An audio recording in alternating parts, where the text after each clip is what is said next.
अल्हम्दुलिल्लाहि रब्बिल आलमीन। अगर मुबाशरत कर रहा था खामंद और औरत को है शुरू हो गया, बंद कर दे बस। क्योंकि हैज की हालत में तो कुरान का मसला है कि मौलवियों का मसला नहीं। ये सालून का महीद कुल हुआ अज़न फातज़िलुन निसा फिल महीद।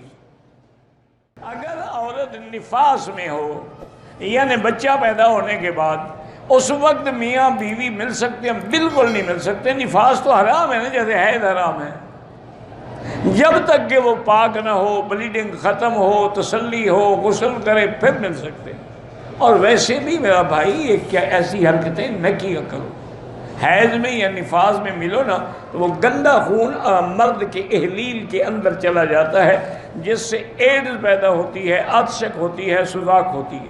अच्छा, तुम्हें पता है कि वो हैज़ किधर जाता है? वो आपकी ग़िज़ा बनता है जनाब, वही खा खा के पलते हैं। जब बाहर आते हैं तो फिर चौधरी और खान बन जाते हैं। इसीलिए हज़रत अली फरमाते थे कि मुझे ताज्जुब है उस आदमी पर जो 2 दफ़ा पेशाब की जगह से निकला हो और फिर अकड़ता हो कि मैं खान हूँ और मैं सरदार हूँ।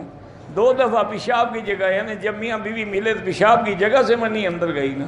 और जब हजरत पैदा हुए हैं तो कहाँ से निकले हैं? औरत के मुँह से तो नहीं निकलते, पेशाब की जगह से निकलते हैं।